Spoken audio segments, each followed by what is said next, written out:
نحمده ونصلي على رسوله الكريم اما بعد فاعوذ بالله من الشيطان الرجيم بسم الله الرحمن الرحيم رب اشرح لي صدري ويسر لي امري واحلل عقدة من لساني يفقهوا قولي۔ اللہ سبحانہ وتعالیٰ نے انسان کو پیدا کیا اور اس کی زندگی میں 3 اسٹیشنز بنائے، 3 گھر اس کے بنائے، 3 مقامات۔ پہلا اسٹیشن دنیا، دوسرا برزخ اور تیسرا آخرت۔ ہر روح جو پیدا ہو چکی ہے اسے ان 3 مقامات سے لازماً گزرنا ہے۔ ہم سے پہلے بھی جتنے لوگ آئے، جو آج کے دور میں ہیں اور جو آئندہ آئیں گے، سب ان 3 جگہوں سے گزر کر اپنی منزل تک پہنچیں گے۔ آدم علیہ السلام سے لے کر آج کے زمانے تک تمام بنی آدم اسی راہ پہ چل رہی ہے، اور میں اور آپ بھی اسی راستے کے مسافر ہیں۔ اس وقت ہم سب اس دنیا میں، اور ہم میں سے ہر ایک کا ایک وقت لکھا ہوا ہے۔ جب وہ وقت پورا ہو جائے گا تو ہم یہاں سے اگلی دنیا کو روانہ ہو جائیں گے، اور وہ دنیا برزخ کہلاتی ہے۔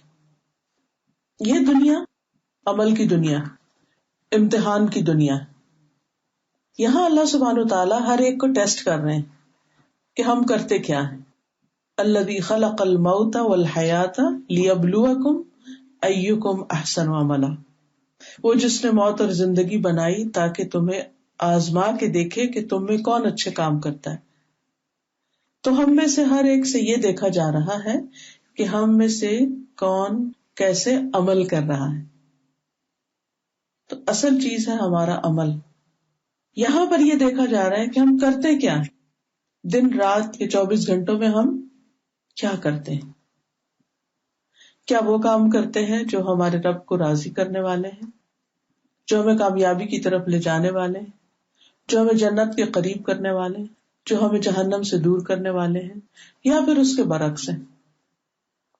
بہرحال جس دن وقت ختم ہوگا ہمارا نامہ اعمال لپیٹ دیا جائے گا اور ہمیں اگلی دنیا میں منتقل کر دیا جائے گا، اور وہ ہے برزخ کی دنیا۔ اسی دنیا میں قبر ہے۔ وہاں پر انسان کا ایک چھوٹا سا امتحان ہوتا ہے، 3 سوال اس سے پوچھے جاتے ہیں، اور پھر اس کے مطابق اس کو وہاں جگہ ملتی ہے۔ برزخ کی دنیا میں بھی ہر انسان کا اپنا ایک مقام ہے، لیول ہے اس کے عمل کے مطابق۔ جیسے اس دنیا میں انسانوں کے درجات ہیں مختلف، مال کے اعتبار سے، علم کے اعتبار سے، جاب کے اعتبار سے انسانوں میں فرق ہے۔ اسی طرح اس دنیا میں بھی فرق ہے۔ یہاں آپ نے دیکھا ہوگا کہ کچھ لوگوں کی گزران معمولی ہے، تھوڑی بہت پہ گزارا کرتے ہیں، کچھ لوگ درمیانے درجے کی زندگی بسر کرتے ہیں، کچھ لوگ بہت لیوش لائف سٹائل کے ساتھ رہتے ہیں، اور پھر ان میں سے بھی جو جس درجے پر ہے اس درجے میں بھی کئی درجے ہوتے ہیں۔ پھر ہر انسان کی اپنی ایک کیفیت اور کنڈیشن ہوتی ہے، اس کے دل کی ایک حالت ہوتی ہے، اس کا ایک ماحول ہوتا ہے۔ بالکل اسی طرح جو نیکسٹ لیول ہے ہمارا برزخ کی دنیا کا، وہاں بھی یہی حالات ہیں، لیکن وہاں پر انسانوں کا جو ٹھکانہ ہے وہ مال کے اعتبار سے نہیں ہے، کسی ڈگری کے اعتبار سے یا کسی جاب کے اعتبار سے نہیں ہے کہ دنیا میں جس کی جاب اچھی تھی اس کو وہاں بھی اچھی جگہ مل جائے گی۔ کفار مکہ یہی کہا کرتے تھے کہ اگر ہم دوبارہ پیدا کیے گئے تو وہاں بھی ہمیں سب کچھ مل جائے گا۔ لیکن ہم سب بحیثیت مسلمان اس بات پر یقین رکھتے ہیں کہ انسان جس طرح کی یہ زندگی بسر کرے گا اسی طرح کی زندگی پھر مرنے کے بعد بھی اس کو حاصل ہوگی، اس کے عمل کی بنا پر، اور مزید اللہ کا فضل ہوگا۔ ہم سب کی انسانوں کی روحیں جو ہیں یا وہ اعلیٰ علیین میں جاتی ہیں یا پھر وہ سجین میں جاتی ہیں۔ نبی صلی اللہ علیہ وسلم جب معراج پر تشریف لے گئے تو اس وقت آپ نے پہلے آسمان پر آدم علیہ السلام کو دیکھا۔ ان کے 2 طرف لوگوں کے گروہ تھے، جب وہ دائیں طرف دیکھتے تو خوش ہوتے، جب بائیں طرف دیکھتے تو رونے لگتے۔ تو نبی صلی اللہ علیہ وسلم نے جبریل سے پوچھا کہ یہ کون شخص ہے اور یہ کبھی روتے ہیں کبھی ہنستے ہیں، ایسا کیوں ہے؟ تو آپ کو بتایا گیا کہ یہ آدم علیہ السلام ہے، ان کی اولاد میں سے جو نیک بخت ہیں، جنہوں نے نیک عمل کیے، ان کا اچھا مقام ہے، اس کو دیکھ کر یہ خوش ہوتے ہیں اور دوسرے گروہ کو دیکھ کر روتے ہیں. جیسے کوئی بھی باپ اپنے بچوں میں سے جو اچھے حال میں اس کی بات سن کر اس کا دیکھ کر خوش ہوتا ہے، اور جو کسی مصیبت میں مبتلا ہو اسے دیکھ کر پریشان ہوتا ہے. بہرحال یہ درجے ہر ایک کے اپنے اپنے عمل کے مطابق وہاں اس کو ملیں گے. اس کے بعد پھر قیامت قائم ہوگی اور ہم تیسرے درجے پہ چلے جائیں گے، تیسرے اسٹیشن پہ، اور وہ ہے حشر کا میدان، آخرت کی زندگی، دار الاخرہ، جس میں انسان کے نامہ اعمال تولے جائیں گے، اس سے سوال جواب ہوں گے، اس سے نعمتوں کے بارے میں پوچھا جائے گا، اور پھر بالآخر اس کے لیے جو بھی فیصلہ ہوگا جنت یا جہنم کا، اس میں وہ پہنچ جائے گا. کچھ لوگ جو بالآخر جنت میں جائیں گے اپنے کچھ گناہوں کی وجہ سے پہلے سزا بھگتیں گے، پھر جنت کی طرف جائیں گے. اسی طرح جو لوگ برزخ میں ہوتے ہیں یا قبر میں ہوتے ہیں، اگر انہوں نے کچھ گناہ کیے اور اس پر توبہ نہیں کی اور اپنی اصلاح نہیں کی اور ان گناہوں کے اندر ہی مر گئے، تو اس قبر کی زندگی میں بھی تکلیف سے گزریں گے. اور اگر ان کے لیے پیچھے سے دعائیں ہوئی، صدقہ خیرات ہوا، انہوں نے کوئی اچھے کام بھی کیے جو آگے گرو کر گئے، تو اس بنا پر عذاب کم بھی ہو جائے گا. لیکن یہ سب کچھ ہمیں دیکھنا ہے، اس سے ہم بھاگ نہیں سکتے. کوئی شخص مرنے سے نہیں بھاگ سکتا. کل نفس ذائقۃ الموت. کوئی شخص اپنی قبر سے انکار نہیں کر سکتا کہ میں جب فوت ہو جاؤں تو مجھے قبر میں نہیں ڈالے. اور کوئی شخص بھی قیامت کے دن جب اسرافیل سور پھونکیں گے تو کوئی بھی شخص یہ نہیں کہے گا کہ نہیں مجھے ابھی نیند آئی ہے، میں ابھی سونا چاہتا ہوں. نہیں، اسے اٹھنا ہی ہوگا اور حساب کے لیے تیار ہونا ہی ہوگا. جو یہاں اٹھ جاتے ہیں اللہ اکبر پہ، ان کے لیے وہاں بھی اٹھنا مشکل نہیں ہوگا. لیکن جو اس اذان کو آج اگنور کر دیتے ہیں، اس کی طرف توجہ ہی نہیں دیتے، ان کے لیے جو آج غفلت کی نیند سوتے، کل کا اٹھنا بڑا ہی بھاری ہوگا. تو بہرحال کہنے کا مطلب یہ ہے کہ ہم سب چکے اس امتحان میں پڑھ ہی چکے، اس لیے بہت ضروری ہے کہ ہم اپنی اس زندگی میں کچھ کر کے جائیں. اس زندگی میں کرنے کے کام تو بہت سے ہیں، جس میں ہماری عبادات ہیں، جس میں ہمارے حقوق العباد ہیں، جس میں بندوں کی خدمت ہے. لیکن عموماً یہ ہوتا ہے کہ ہم بہت سارے کرنے کے کاموں میں بعض اوقات اوور ویلڈ ہو جاتے ہیں اور سوچتے کیا کریں اور کیا نہ کریں، کیا کریں اور کیا چھوڑ دیں. کبھی گھبرا اٹھتے ہیں، کبھی سوچتے ہیں اچھا میں فلاں کام تو کر نہیں رہی تو یہ کام بھی چھوڑو، اس کو بھی چھوڑ دو، اس کو بھی چھوڑ دو. پھر انسان سوچتا ہے کہ نہیں، چھوڑ کے بھی گزارا نہیں، کچھ کرنا تو ہے. تو کسی بھی بڑے کام کو کرنے کے لیے اگر انسان چھوٹے چھوٹے سٹیپس اٹھانا شروع کر دے تو اس کے لیے کام آسان ہو جاتا ہے. بیبی سٹیپس وہ انسان کے لیے مشکل نہیں ہوتے، بہت بھاری نہیں ہوتے. اس لیے آج میں چند ایک چھوٹے چھوٹے کام بتاؤں گی کہ جن کو اگر ہم اپنی زندگی میں اچھی نیت، اچھے شعور اور پابندی کے ساتھ کرنا شروع کر دیں تو اس سے ہمارے درجات آخرت کے بہت بلند ہو سکتے ہیں. بہت دفعہ ہم وہ کام کر بھی رہے ہوتے ہیں لیکن بوجھ سمجھ کے کرتے ہیں، یا پھر یہ ہوتا ہے کہ ہماری توجہ نہیں ہوتی، یا نیت میں وہ اخلاص نہیں ہوتا، یا ہمیں اس کا اجر نہیں پتا ہوتا، اس لیے شوق سے نہیں کرتے. تو آپ دیکھیں کہ چند ایک چیزیں بتاؤں گی کہ جن کو شوق سے کرنا، اس کے اجر کو سامنے رکھ کے کرنا انسان کے لیے آخرت میں درجوں کی بلندی کا باعث ہوگا. اس میں ایک چھوٹا سا کام وضو کرنا ہے یا باوضو رہنا ہے. اگر انسان ہر وقت باوضو نہیں بھی رہ سکتا تو نماز کے لیے تو اس کو وضو کرنا ہی ہوتا ہے. اور نماز کے لیے وضو کرنا جو ہے بعض اوقات نماز پڑھنے سے بھی زیادہ مشکل لگ رہا ہوتا ہے. حالانکہ اگر انسان ٹائم نوٹ کرے تو کتنا ٹائم لگتا ہے، اور اگر اس کا کچھ زیادہ نہیں لگتا، اور اگر انسان دیکھے کہ اس کے فائدے کتنے ہیں. ہمیں سے اکثر لوگ پریشان ہوتے ہیں کہ یعنی ایک ہر وقت اندر رہنے کی وجہ سے یا موسم کی خرابی کی وجہ سے ایک سستی سی آنے لگتی ہے، ایک عجیب سی نقاہت سی ہونے لگتی ہے. تو ایسے میں آپ دیکھیے کہ وضو سے نہ صرف یہ کہ انسان کے گناہ جھڑتے ہیں بلکہ اس کے ساتھ ساتھ اس کو ایک فریشنس اور ایک قوت اور ایک انرجی بھی ملتی ہے، اور طہارت کا ایک احساس بھی ہوتا ہے. رسول اللہ صلی اللہ علیہ وسلم نے فرمایا جس نے وضو کیا اور خوب اچھی طرح وضو کیا تو اس کے جسم سے اس کے گناہ نکل جاتے ہیں، حتیٰ کہ ناخنوں کے نیچے سے بھی نکل جاتے ہیں. یعنی انسان نہ صرف یہ کہ جسمانی طور پر صاف پاک ہوتا ہے بلکہ گناہوں سے صاف ہو جاتا ہے. آپ صلی اللہ علیہ وسلم نے فرمایا میری امت کے لوگ قیامت کے دن بلائے جائیں گے جبکہ وضو کے نشان کی وجہ سے ان کی پیشانیاں، ماتھا اور ہاتھ پاؤں چمک رہے ہوں گے. تو جو کوئی تم میں سے اپنی چمک بڑھانا چاہے اسے چاہیے کہ بڑھا لے. قیامت کے دن اندھیرا ہی اندھیرا ہوگا. ہر انسان کے پاس صرف وہ روشنی ہوگی جو اس کی اپنی پرسنل ذاتی ہوگی.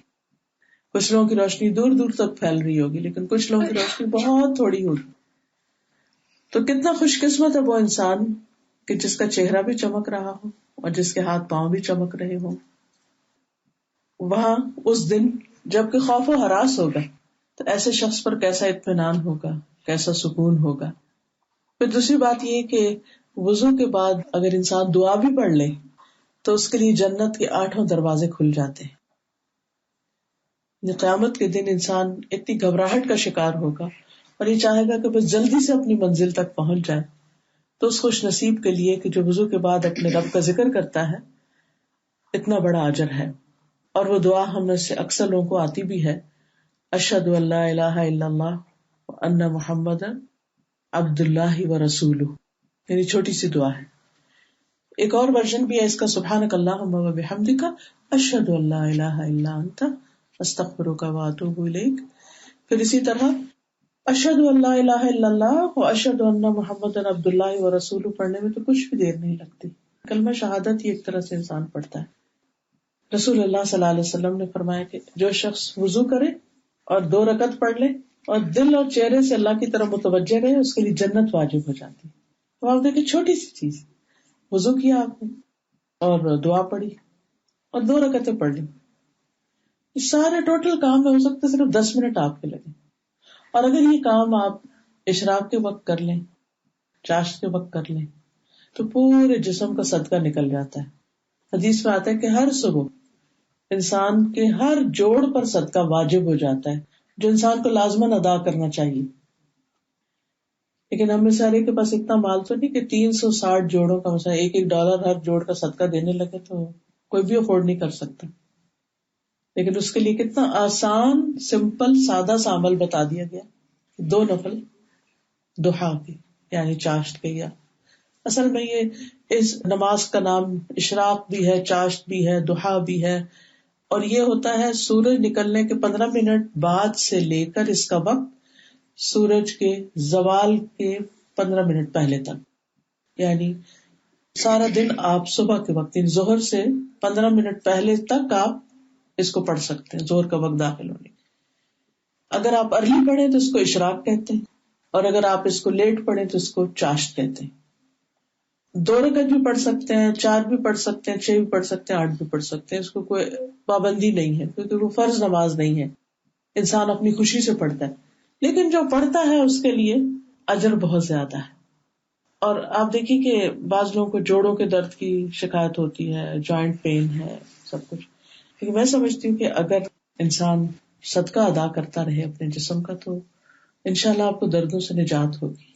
میں نے اس کا اپنی ذاتی زندگی میں تجربہ کیا. میرے ایسے نی پین شروع ہو گیا اور کسی چیز سے سمجھ نہیں آتی تھی کہ اس کو ہے کیا، اور آرام آنے کا نام نہیں لیتے تھے. لیکن پھر میں نے 2-3 چیزیں کی جس میں سے ایک تو ان نوافل کی پابندی، دوسرے کلونجی آئل کے ساتھ اپنے نیک پر خود ایسے مساج کرنا، اور باقی سبحان اللہ، تسبیحات وغیرہ جو ہے.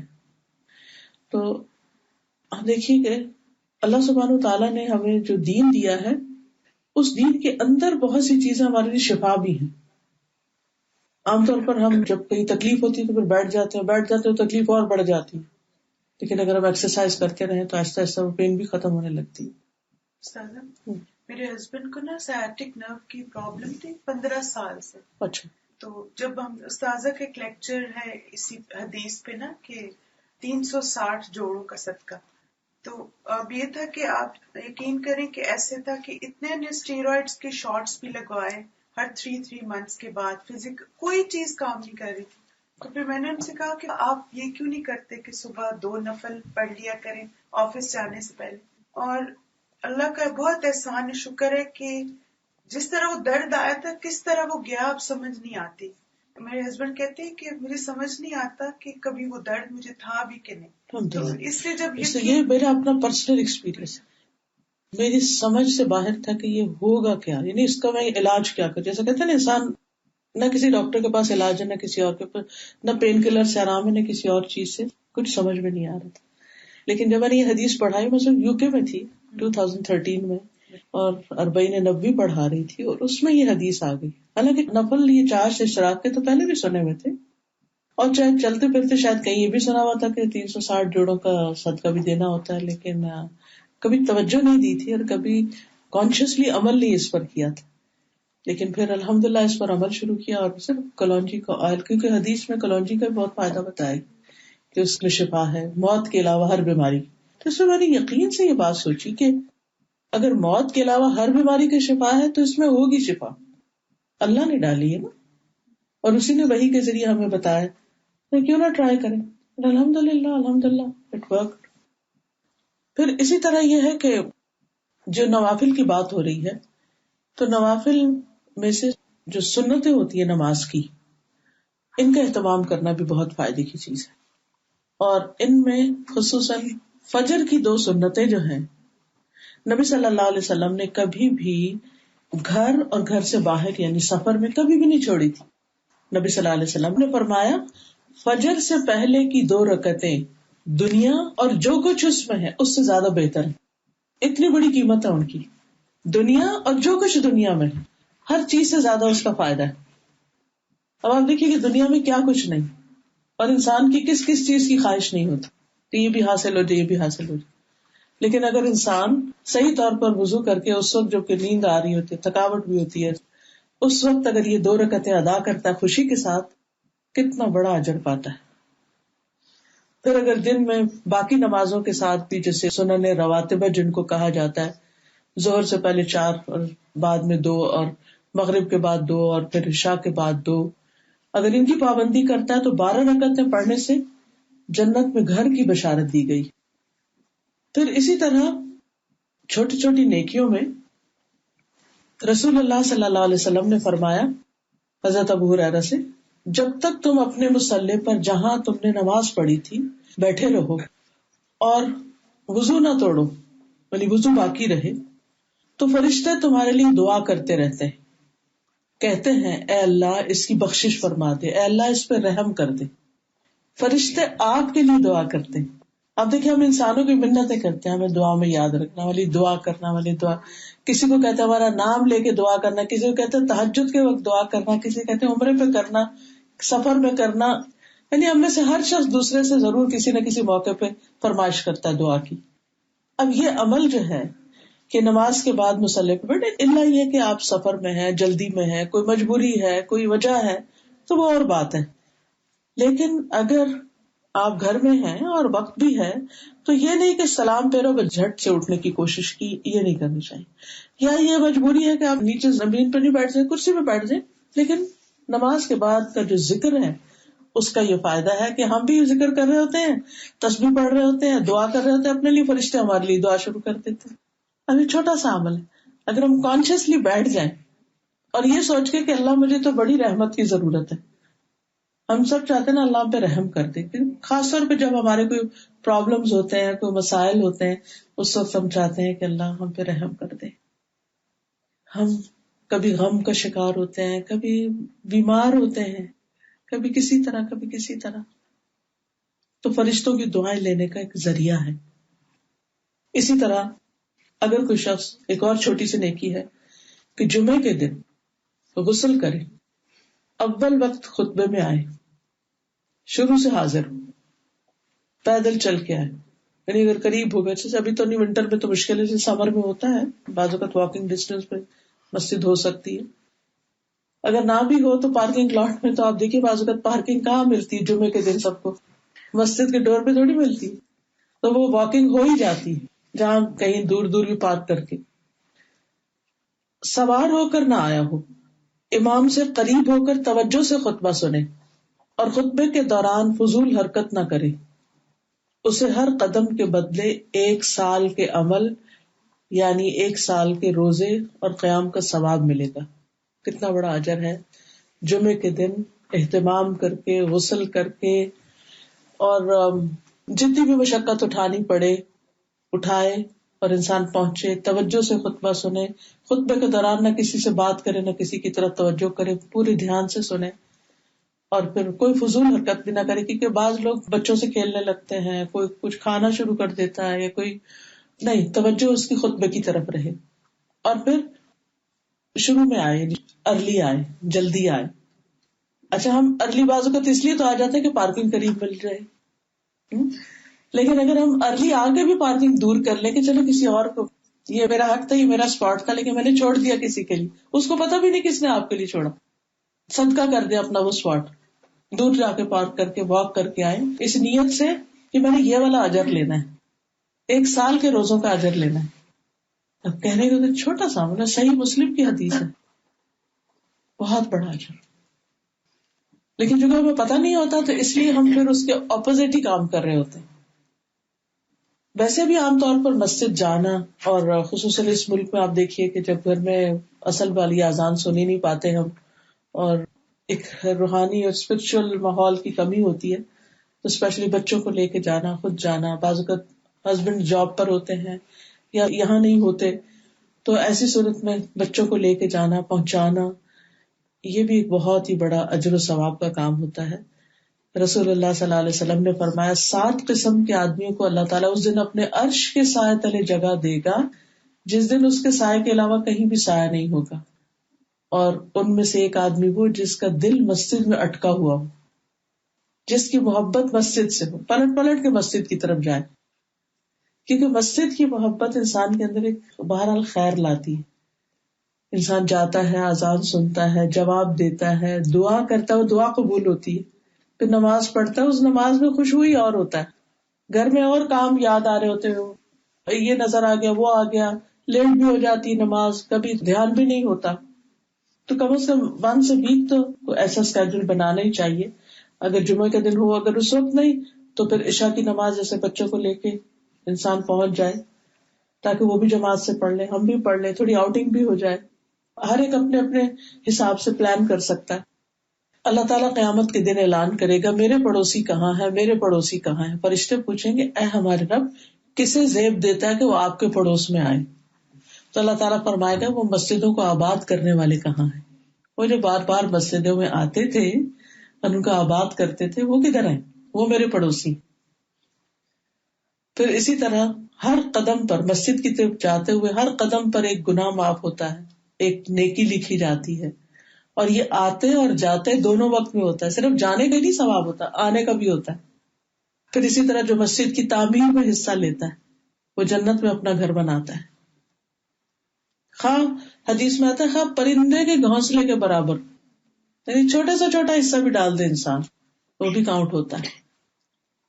پھر اسی طرح وہاں انسان جاتا ہے صدقہ جو کرتا ہے, یا عام زندگی میں صدقہ خیرات ہے, تو اس میں بھی ضروری نہیں کہ بہت بڑی کوئی اماؤنٹ ہو تو پھر ہی ثواب ملتا ہے. اگر ایک کھجور بھی انسان کسی کو دیتا ہے اس کا بھی اجر و ثواب ہوتا ہے. اور جب انسان صدقہ کر رہا ہوتا ہے تو فرشتوں کی دعا ملتی ہے اس کو.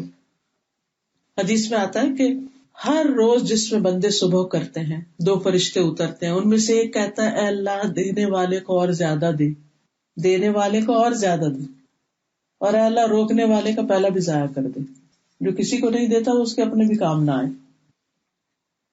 پھر اسی طرح دینا اس طرح چاہیے کہ دایاں ہاتھ دے تو بائیں کو خبر نہ ہو, چھپا کے دینا چاہیے, خاموشی سے دینا چاہیے, بہت اس کا اشتہار نہیں دینا چاہیے, کیونکہ جب انسان دکھاوا کر کے دیتا تو بعض اوقات وہ اس کے اندر سے وہ خوشی بھی چلی جاتی ہے اور اس کا اجر بھی چلا جاتا ہے, کیونکہ بندوں سے تعریف مقصود ہوتی ہے. اسی طرح ایک اور آسان عمل ہے زبان سے اللہ کا ذکر کرتے رہنا, دل میں بھی اللہ کی یاد ہو لیکن ذکر کرتے رہنا. اس ذکر میں جیسے سبحان اللہ, الحمد للہ, اللہ اکبر, سبحان اللہ و بحمدہ, سبحان اللہ العظیم. پھر اسی طرح لا حول ولا قوت الا باللہ, یہ جنت کے خزانوں میں سے ایک خزانہ ہے. پھر اسی طرح سبحان اللہ العظیم و بحمدہ یا سبحان اللہ و بحمدہ صرف انسان صبح اور شام 100 دفعہ پڑھے تو اس کے گناہ معاف ہوتے ہیں، خاص سمندر کی جھاگ کی طرح کیوں نہ، ڈھیروں گناہ معاف ہو جاتے ہیں. پھر درود شریف پڑھنا، اور خصوصاً جمعے کے دن درود شریف پڑھنا کیونکہ اس کا خاص ذکر آیا ہے. عام دنوں میں اگر مثلاً آپ ایک تسبیح کرتے ہیں درود شریف کی تو جمعے کے دن اس سے زیادہ کر لیجیے.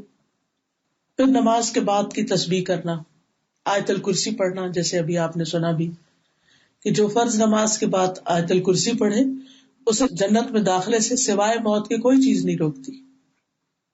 پھر اسی طرح قرآن مجید کی تلاوت، ہر روز قرآن کا کچھ حصہ ضرور پڑھیے، اس سے آپ کو شفا بھی نصیب ہوگی، ایک انرجی ملے گی، ایک خوشی ملے گی، اور اس کے ساتھ ساتھ یہ کہ انسان کو اگر سمجھ کے پڑھنا آتا ہو تو ریمائنڈر بھی ہوگا اور بہت سے مسائل کا حل بھی. انسان اگر اللہ کے گھروں میں سے کسی گھر میں پڑھتا ہے، جیسے مسجد گئے آپ، تھوڑا نماز کا ٹائم ہے، تھوڑی تلاوت کر لیں، یا ایک دوسرے کو سکھاتے ہیں، سیکھتے ہیں، جیسے بعض لوگ بچوں کو پڑھاتے ہیں یا اپنے بچوں کو پڑھانے کے لیے لے جاتے ہیں، خود بھی ساتھ بیٹھ جاتے ہیں، ہیلپ کرتے ہیں. تو رسول اللہ صلی اللہ علیہ وسلم نے فرمایا جو لوگ اللہ کے گھروں میں سے کسی گھر میں اللہ کی کتاب کی تلاوت کرتے ہیں اور آپس میں سیکھتے سکھاتے ہیں، ان پر سکینت نازل ہوتی ہے، رحمت انہیں ڈھانپ لیتی ہے، فرشتے انہیں گھیر لیتے ہیں اور اللہ ان کا ذکر اپنے پاس موجود فرشتوں میں کرتے ہیں. پھر اسی طرح کچھ کام اٹھ کے بھاگ کے چل کے کرنے کے نہیں ہوتے، ان کا تعلق انسان کے دل سے ہوتا ہے. ان میں سے ایک عمل یہ ہے کہ دل میں اللہ کو یاد کر کے رو دینا، اللہ کے ڈر سے رو دینا. اگر کوئی شخص تنہائی میں اکیلے میں کسی کو دکھائے بغیر اللہ کے ڈر سے روتا ہے، آپ دیکھیے کہ بندوں کے ہرٹ کرنے میں تو ہم سبھی روتے ہیں، لیکن اللہ کے ڈر سے اگر کوئی روتا ہے تو قیامت کے دن اللہ تعالیٰ ایسے شخص کو بھی اپنے عرش کے سائے تلے جگہ عطا کریں گے. پھر اسی طرح بندوں کے حقوق میں سے والدین کے ساتھ نیکی کرنا، اور اس میں ایک چھوٹی سی نیکی کیا کہ ہر روز ان کے لیے دعا کریں. آپ اپنے والدین کے لیے دعا کریں گے، اللہ تعالیٰ آپ کے بچوں کو آپ کے حق میں اچھا بنائے گا، کیونکہ نیکی کا بدلہ بھی ہوتا ہے، دنیا میں بھی ہوتا ہے. اور اس میں اللہ تعالیٰ نے جو دعا ہمیں سکھائی وہ دعا سب سے بہترین ہے. کون سی دعا ہے؟ رب ارحمہما کما ربیانی صغیرا. اگر آپ صبح کے وقت قرآن پڑھ کے اگر ایک اپنی عادت بنا لیں، اپنے قرآن پر ہی لکھ لیں تو پھر مس نہیں ہوگی، ورنہ یہ ہم بھول بھی جاتے ہیں. رسول اللہ صلی اللہ علیہ وسلم نے فرمایا میں سویا تو میں نے خواب میں اپنے آپ کو جنت میں دیکھا. میں نے دیکھا کہ وہاں ایک قاری قرآن پڑھ رہا ہے. میں نے پوچھا یہ کون ہے؟ بتایا گیا کہ حارثہ بن نعمان ہے. آپ نے ان سے کہا یہ نیکی ہے، یہ نیکی ہے. اور وہ حارثہ جو تھے لوگوں میں سب سے زیادہ اپنی والدہ کے ساتھ حسن سلوک کرتے تھے، تو اس بنا پر ان کو خواب میں اتنی اچھی جگہ دکھایا گیا تو جنت میں قرآن پڑھ رہے ہیں بیٹھ کے. پھر اسی طرح بیٹیوں کے ساتھ اچھا سلوک کرنا، وہ اگر کوئی اپنی 3 بیٹیوں کے ساتھ اچھا سلوک کرتا ہے تو وہ بیٹیاں قیامت کے دن آگ سے نجات کا ذریعہ بنے گی، بیٹیاں نہ ہو، بہنیں ہو، کچھ بھی. پھر رشتہ داروں کے ساتھ اچھا سلوک کرنا، خواہ وہ نہ کریں. رسول اللہ صلی اللہ علیہ وسلم نے فرمایا جسے پسند ہے کہ اس کے رزق میں اضافہ ہو، اس کی عمر دراز ہو، اسے چاہیے کہ وہ رشتوں کو جوڑ کے رکھے، رشتہ داروں سے اچھا سلوک کرے.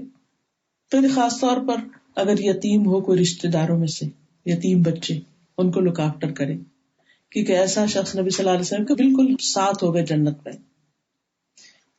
پھر دوسروں کی تکلیفیں دور کرنا، اس بات پہ نظر رکھنا کہ کون کس تکلیف میں ہے. آپ نے دیکھا ہوگا کہ بعض لوگ اتنے سنگ دل ہوتے ہیں کہ اگر ان کے گھر میں بھی کوئی بیمار ہو نا تو ان کو پرواہ نہیں ہوتی. اور خصوصاً آپ دیکھیں ہماری جو ینگر جنریشن ہے نا، ان کی سمجھ میں نہیں یہ بات آتی کہ بڑوں کو لک آفٹر بھی کرنا ہے یا ان کا حال بھی پوچھنا ہے. تو ان کو جیسے سمر میں اگر والنٹیئر وغیرہ کرایا جائے، ہاسپٹل میں لے جایا جائے یا اولڈ ہوم وغیرہ میں، تو یہ چیز دلوں کو نرم بھی کرتی ہے. اور اس کے علاوہ یہ ہے کہ ان کے اندر ایک ادب اور ایک مینر بھی آتا ہے جو ہم ہی کو سکھانا ہے.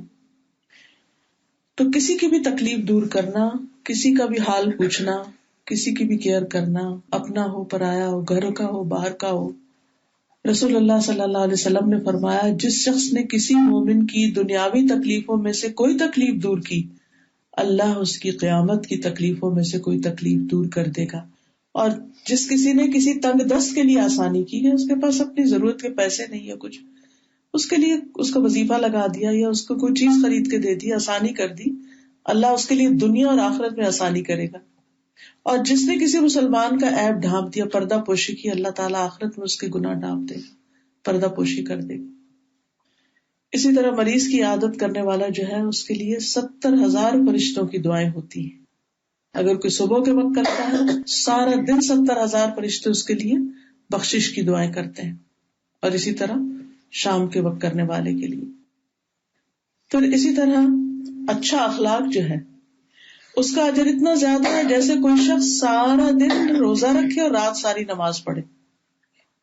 جو اچھے اخلاق کے ساتھ کسی سے ملے، کسی کی کیئر کرے، مسکرا کے دیکھے، آگے بڑھ کے ملے، دوسرے پہ رحم کرے، کیونکہ جو دوسروں پہ رحم کرتے ہیں رحمان ان پہ رحم فرماتا ہے. پھر اسی طرح ہمبلنس، تواضع سے ملنا. پھر ایک دوسرے کو سلام کرنے میں پہل کرنا، کیونکہ جو آغاز کرتا ہے اس کو 30 نیکیاں ملتی. اور پھر یہ بھی ہے کہ اگر کوئی شخص اللہ کی خاطر کسی سے محبت کرتا ہے قیامت کے دن عرش کے سائے تلے ہوگا. پھر اسی طرح بعض اوقات یہ بھی ہوتا ہے کہ انسان کو کوئی تکلیف آ جاتی، جیسے کسی کی نگاہ کمزور ہو جاتی ہے، آنکھیں چلی جاتی، اور میں جس کے اللہ نے 2 آنکھیں لے لی اس کی یعنی نگاہ لے لی، اس کے لیے جنت ہے. پھر ایک بات یہ یاد رکھیے کہ ہر نیکی جو ہے اس کا اجر 10 سے 700 گنا تک ہے. کوئی کام کرے اس میں اخلاص بڑھا دے تو اس کا اجر اور زیادہ بڑھ جائے گا. اور اگر کوئی انسان برائی کرتا ہے تو اس کا گناہ ایک ہی ہوتا ہے. پھر اسی طرح کچھ چیزیں ایسی ہوتی ہیں کہ جس میں انسان ان کو بالکل چھوٹا سمجھتا ہے، لیکن انسان کو نہیں پتا کہ کل قیامت کے دن وہی چیز اس کے کام آ جائے. کبھی کہتے ہیں نا کھوٹا سکہ بھی کام آ جاتا ہے. کبھی آپ نے گھر میں ایسے ہی بچا کچا چینج رکھا ہوا ہوتا ہے اور کئی دفعہ وہی آپ کی ضرورت ہوتی ہے، وہی اسی سے بہت سا کام نکل جاتا ہے. خاص طور پر اگر آپ اسٹور میں جاتے ہیں اور آپ کو ٹرالی نکالنے کے لیے کوائن چاہیے تو اس وقت اس کی بڑی قدر آتی ہے. پھر وہ سارا سامان خود اٹھانا پڑے تو کتنی مشکل ہو جائے. پھر اسی طرح انسان اگر تکلیف دہ چیز کسی کے راستے سے ہٹاتا ہے تو اس پر بھی اس کے لیے اجر ہے، چاہے وہ راستے سے کوئی جوتا ہی ہو. پھر علم حاصل کرنے کے لیے نکلتا ہے تو اس پر اجر ہے. تو آخری بات یہی ہے کہ عمل کوئی بھی ہو، چھوٹا ہو بڑا ہو، اللہ کی خاطر کیا جائے، شعور سے کیا جائے تو اس کا اجر کئی گنا بڑھ جاتا ہے. اور پھر یہ ہے کہ اس میں ہمیشگی کی جائے، یعنی کہ ایک دفعہ کر کے بس چھوڑ دیا جائے، اسے ریگولر بیسس پر کیا جائے. تو اللہ تعالیٰ سے دعا ہے کہ اللہ تعالیٰ ہمیں عمل کرنے والا بنائے. وآخر دعوانا ان الحمد للہ رب العالمین. سبحانک اللہم وبحمدک اشہد ان لا الہ الا انت استغفرک واتوب الیک. اگر کوئی سوال کرنا چاہیں، کچھ پوچھنا چاہیں تو موسٹ ویلکم. انسان بڑی کوشش کرتا ہے کہ ماں باپ کی تابع داری کرے، لیکن بہت دفعہ یہ ہوتا ہے کہ وہ نہیں کر پاتا جتنا وہ چاہتا ہے. حالات بھی ہوتے ہیں، کئی طرح کی چیزیں، مجبوریاں ہوتی ہیں کہیں. تو والدین جب فوت ہو جائیں تو انسان ان کے لیے نمبر 1 دعا کی جائے، جیسے میں نے عرض کیا کہ روزانہ دعا باندھ لیں اپنے ساتھ. اور اگر فوت ہو چکے تو ان کی بخشش کی دعا بھی کی جائے. نمبر 2 ان کی طرف سے صدقہ خیرات کرتے رہے، کسی نہ کسی موقع پر کچھ نہ کچھ ان کی طرف سے دیتے رہے تاکہ ان کے درجے بلند ہوں، آخرت میں ان کے مقام بلند ہوں. بے شک خامد کی تابع داری کرتی سب کچھ ہوتی ہے، لیکن پھر بھی کئی دفعہ یہ ہوتا ہے جی فوت ہونے کے بعد احساس ہوتا ہے کہ بہت غلطی ہوئی، یہ بھی جی لیکن وہ تو فوت ہو گیا، مطلب انسان جی ہاں، یہی چیزیں ان کو دعا اور صدقہ خیرات ان کی طرف سے کرنا ان کو فائدہ دے گا انشاءاللہ. استاذہ جیسے عیادت کا بہت بڑا ثواب آپ نے بتایا، تو عیادت اگر فزیکلی جیسے نہیں جا سکتے صبح صبح کہیں آپ کو، لیکن صبح صبح آپ نے اگر کسی کو فون کر لیا جس کی طبیعت صحیح نہیں ہے، آپ کو پتا ہے، یا لانگ ڈسٹینس ہے، ان سے بات کر لی، ان سے خیریت پوچھ لی، وہ بھی عیادت میں ہی آئے گا نا؟ وہ بھی آئے گا انشاءاللہ تعالی. خاص طور پر آپ دیکھیں کہ ایسے لوگ جو اکیلے ہوتے ہیں جیسے بڑی ایج اور جن کے لیے جی ہاں ان کے لیے تو ایک کال بھی بہت معنی رکھتی ہے. جی بہت خوش ہو جاتے ہیں جب ان کو کال کر کے پوچھیں کہ آپ اور وہ کہتے ہیں یو میڈ مائی ڈے. تو خصوصاً اپنوں کا تو پتہ ہی ہوتا ہے کون ہماری کال سے خوش ہوتا ہے کون نہیں. لیکن مریض کی عیادت میں ایک بات ضرور یاد رکھیے کہ جب کوئی مریض بہت ایکساسٹڈ ہو, تھکا ہوا ہو, کمزوری کا شکار ہو, تو اس سے بار بار نہیں پوچھنا چاہیے اچھا اب تم کیسے ہو کیسے, بس صرف مسکرا دینا چاہیے. کہا یہی کہہ دینا چاہیے اگر کوئی بھی مدد چاہیے تو بتاؤ. بعض اوقات ہم مریض کے پاس جاتے ہیں اور اسے اتنے سوال کرتے ہیں کہ وہ بیچارہ جواب ہی نہیں دے پاتا, الٹا اور مشکل میں پڑ جاتا ہے. اور پچھلے دنوں ایک مریضہ تھی ہاسپٹل میں, ان کو دیکھنے کے لیے گئی. اس وقت مجھے بالکل احساس نہیں ہوا کہ میں نے ان کے ساتھ کیا کیا میں نے کیا تھا کہ جا کے ان کے جسم پہ ہاتھ رکھ کے تو میں ان سے آپ کیسی ہیں, کیا حال ہے, کیسے, اور ہو سکتا ہے کتنے ہی لوگوں نے ان کے ساتھ یہی کیا ہو. پھر کچھ دن کے بعد ان کا انتقال بھی ہو گیا. جب میں پچھلے ہفتے خود بیمار ہوئی تو مجھے ایک بھی کسی کا سوال اتنا بھاری تھا کہ میں جواب دینے کے قابل نہیں. مجھے یہ بھی نہ پوچھو کہ میں کیسی ہوں, مجھے سونے دو, مجھے آرام کرنے دو تاکہ میں ٹھیک ہو جاؤں. اس وقت مجھے خیال آیا اللہ, ہم بعض اوقات مریض کے پاس جاتے ہیں وہ ہمیں صحیح طرح جواب نہیں دے پاتا, ہم کہتے لو ہم اتنی دور سے آئے بات بھی نہیں کی. یا پھر سیم کوشچن سبھی ان سے پوچھتے ہیں سیم کوشچن سب, ایک پوچھتا ہے دوسرا پوچھتا ہے تیسرا چوتھا پانچواں, احساس نہیں. اور مجھے خود جب امی بیمار تھی تو میں ہمیشہ ان کے ساتھ رہتی تھی, پابندی بالکل باہر ہی جا کے پوچھی تھی, جو پوچھنا ہے مجھ سے باہر پوچھ رہے. الحمدللہ امی سے جا کے اندر یہ سوالات نہیں ہوں گے الحمدللہ. لیکن جب میں ہاسپٹل میں تھی تو آپ کے اوپر بتانا پڑتا تھا. تو ہم سب کو اس کا خیال کرنا چاہیے. اور اگر کوئی ایک دفعہ اشارے سے جواب دے رہا ہے نا تو اس سے اگلا سوال پھر بند کر دے, نیکسٹ کوشچن نہ کریں. خود ہی پہچان رہے کہ یہ اس وقت ہمت نہیں, کیونکہ بعض اوقات بیماری چھوٹی سی بھی ہوتی ہے لیکن شدید سر درد ہو سکتا ہے, ایکساسٹ. ہاں, اور ایک ہی چیز, اور اسی طرح جب کسی کی ہم تعزیت کے لیے جاتے ہیں, کسی کا کوئی فوت ہو جائے تو اس سے بھی پوری کہانی سننا چاہتے ہیں. لیکن ہمارے کلچر میں لوگ اس چیز کو برا مان جاتے ہیں, یہ ایک پرابلم ہے. لیکن ہم کیا ان کے صحت کے لیے ہم کچھ بھی کر لیں گے. I'm sorry, this is the limit. Doctors نے یہ بولا ہے ہم اتنے وزٹرز اتنے دن الاؤ کریں گے, we need her to get better. ہم نے تو اس چیزوں پہ لمٹس کرے تھے. ہم نے کہا جو پوچھنا ہے ہمیں فون کریں, مجھے یا میری بہن کو فون کریں, ان کے پاس جائیں, جو ہنسنا بولنا ہے وہ بات کرنی ہے کرنا ہے. This is what people need to be told. بالکل That's important for everybody to know that. اور پھر یہ کہ عیادت کی بھی ایک لمٹ اور ٹائم اور وقت سب چیزوں, کیونکہ جو اٹینڈنٹ ہوتے ہیں نا وہ بعض اوقات وہ بھی بہت زیادہ تھک جاتے ہیں, ان سے بھی ٹو مچ انکوائری نہیں کرنی چاہیے. جب وہ سارا مرحلہ گزر جائے تو بعد میں اگر آپ معلومات حاصل کرنا چاہتے ہیں کہ کسی بیماری کی ڈیٹیلز کیا ہیں تو آپ بعد میں پوچھ سکتے ہیں کہ کیا ہوا تھا, تاکہ آپ کے ایکسپیرینس میں اگر کوئی فائدے کی چیز آ رہی ہے تو آ جائے, سیکھنے کی چیزیں ہوتی ہے کئی. لیکن میں ایکسپیرینس شیئر کروں گی اس میں نا. ایک میری کلاس میں اسٹوڈنٹ آتی تھی تو ان کے ہسبینڈ کو کینسر ڈائگنوز ہوا, تو اسی دن ہماری کلاس تھی. تو پھر ہم نے کہا کہ سب جا کے نا ان کو وزٹ کر کے آتے ذرا مورل سپورٹ کے لیے. تو ہم گئے تو ساری فیملی جمع ہوئی ہوئی تھی, اور اتنا عجیب سا ماحول جیسے, اور اتنے سارے وہ رونے والے, پتہ نہیں جیسے کیا ہو گئے. پھر میں کتاب لے گئی تھی میرا جینا مرنا, اور اس میں سے میں نے چھوٹی سی ٹاک تھی 5-10 منٹس کی, اور اس میں میں نے مختلف انبیاء کا بتایا. میں نے ان کو کہا دیکھیں بیماری اللہ کی طرف سے ہے, so this is the time we have to give positive vibes to the family, کہ آپ ان کو امید دلائیں. اور اللہ کے لیے کیا مشکل ہے, اللہ تعالیٰ انسان کو بیمار بھی کرتا ہے, وہی اس کو شفا بھی دے سکتا ہے.